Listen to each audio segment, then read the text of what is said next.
நிகழ்தகவு. தொட்டலில் தூங்கிக் கொண்டிருந்த 1.5 வயது பெண் குழந்தையை சுவற்றில் மோதி கொன்ற கொடூர தந்தை. உடல்நலம் சரியில்லாமல் இருந்த மூத்த மகனை மனைவி மருத்துவமனைக்கு அழைத்துச் சென்றபோது அரங்கேறிய பயங்கரம்.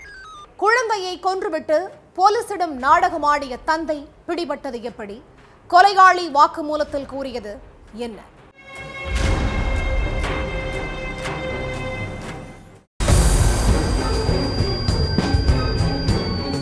தலையில ரத்த காயத்தோட மூச்சு பேச்சு இல்லாம இருந்த தன்னோட 1.5 வயசு குழந்தை தீபாஸ்ரீயை தூக்கிட்டு ஹாஸ்பிட்டலுக்கு ஓடி போயிருக்காரு தந்தை குமார். அங்க இருந்த மருத்துவர்கள் உயிருக்கு போராடிட்டு இருந்த தீபாஸ்ரீயை ஐசியூல வச்சு ட்ரீட்மெண்ட் கொடுத்துருக்காங்க. அதுக்கப்புறம் குழந்தைக்கு எப்படி அடிபட்டதுன்னு மருத்துவர்கள் கேட்டப்போ, குழந்தை தொட்டில தூங்கிட்டு இருந்தப்ப தவறி கீழே விழுந்துட்டா டாக்டர்னு சொல்லி கதறி இருக்காரு குமார். தலையில இவ்வளவு பலமா அடிபடுற அளவுக்கு அப்படி குழந்தை எப்படி விழுந்தது, அப்ப நீங்க என்ன பண்ணிட்டு இருந்தீங்கன்னு மருத்துவர்கள் கேள்விக்கு மேல கேள்வியா கேட்டிருக்காங்க. அந்த நேரத்துல குழந்தைய உன்னை நம்பிதானே விட்டுட்டு போன, நீதான் என் பிள்ளைய ஏதோ பண்ணிட்டேன்னு சொல்லி கதறி அழுதுருக்காங்க தாய் பாண்டிச்செல்வி.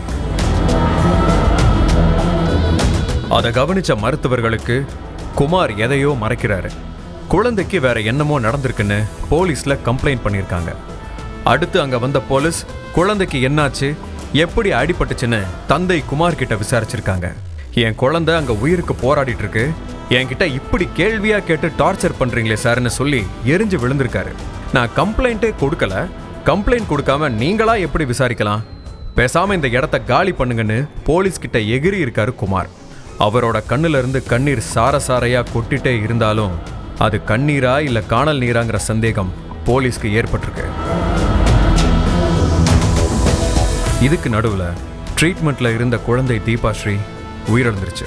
அதுக்கு பிறகு குழந்தைக்கு அடிப்பட்ட இடத்த காட்டுங்கன்னு சொல்லி பெற்றோரை அவங்க வீட்டுக்கு அழைச்சிட்டு போய் விசாரிச்சிருக்காங்க போலீஸ்.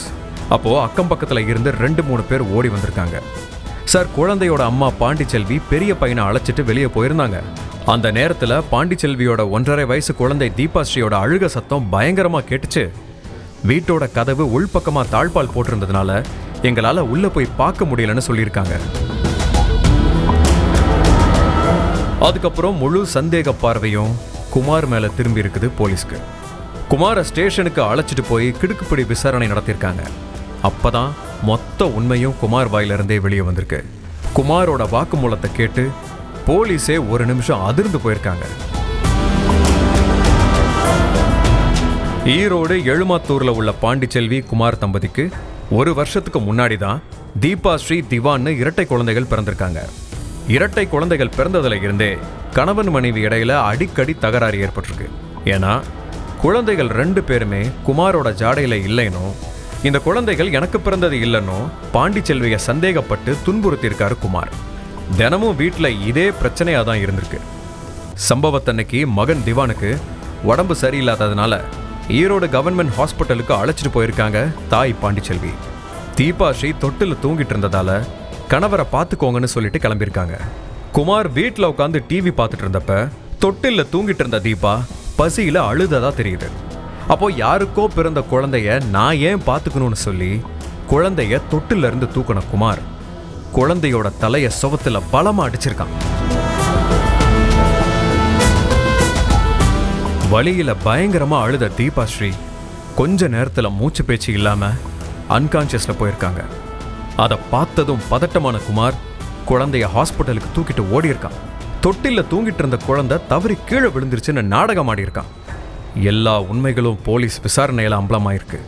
அடுத்து குழந்தைய பறி கொடுத்துட்டு தவிச்சிட்டு இருந்த தாய் பாண்டிச்செல்வி கொடுத்த புகாரை வச்சு குமார் மேல கொலை வழக்கா பதிவு பண்ண போலீஸ் அவனை சிறையில தள்ளியிருக்காங்க.